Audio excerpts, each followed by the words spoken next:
So I consider myself a fully functioning adult. I'm a mom, I'm an entrepreneur, I generally get stuff done.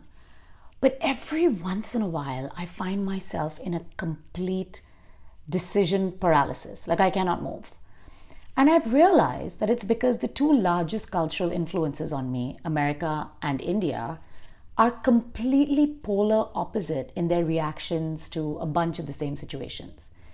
And when I say opposite, I don't mean like just a little bit apart on the spectrum. I mean completely on the opposite ends. Now, I was born and raised in India, and I've spent about half my life in the US. So the influence is almost equal.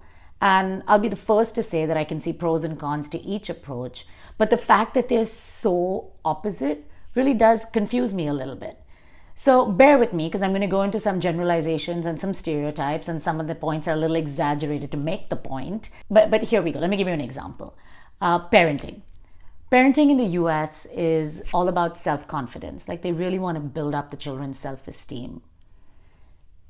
In India, I think there was a memo that went around to parents that said, take them as low as you possibly can. And then, then the rest of the world is a cakewalk. And maybe it's a good idea, but I don't know about the actual implementation. But like in America, people will be like, wow, that was a really beautiful painting. I really appreciate your effort. In India, you could come home with a Nobel Prize and your parents would be like, only in physics.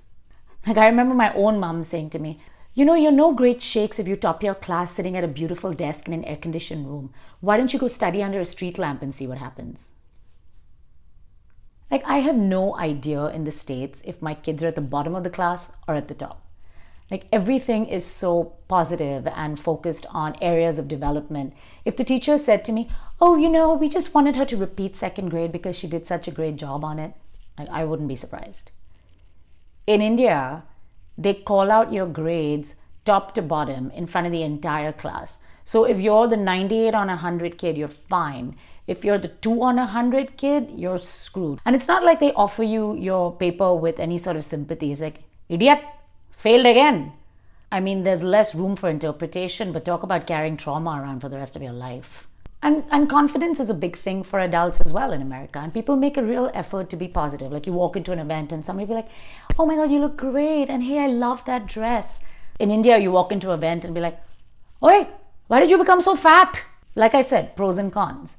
I mean, you're not that fabulous and you're not that screwed either. So you shouldn't take either one to heart, really. But it's a little bit terrifying and quite fascinating, actually. Another area where the two countries are completely different is personal space. In America, people respect personal space. They understand the concept. In India, there's no personal space. Not physical, not emotional. Random people on the street will tell you you're raising your children wrong or will feel completely free to comment on aspects of your personal life. Like, for instance, are they still single? Haven't managed to hook a boy? Why don't you dye your hair? Oh, you got a new job. How much are you making? No concept of step back, bitch. American kids are taught to be more independent. They pack their own lunches. They do chores around the house. In India, you could walk into a room and see a 40-year-old man being hand-fed by his mother, and that's perfectly normal. Patriarchy. When it comes to disciplining their kids, again, completely different. American parents will make a really genuine effort to hold in the anger and have a calm, respectful conversation with their children. I remember my mom actually hurling an encyclopedia at my sister, and it wasn't because she wanted her to read it. So you see why I'm confused, right? So when I'm dealing with my kids, I start with the American parent and I save the Indian parent for the big guns. Family relationships are also so different.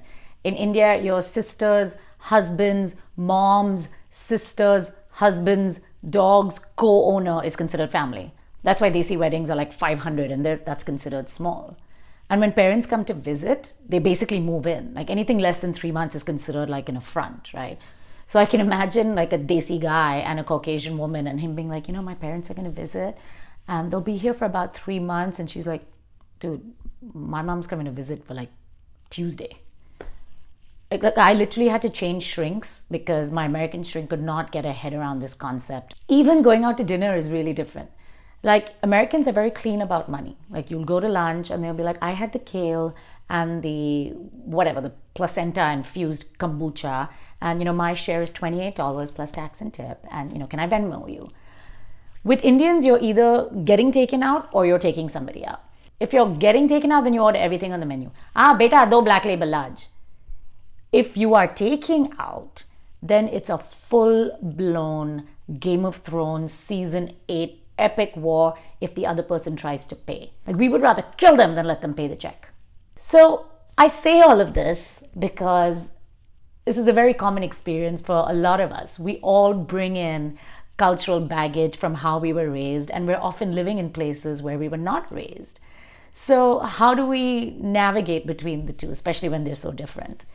And particularly when we're raising children, can we be more conscious about what we pass down? And hopefully it's all the best parts. Cheers.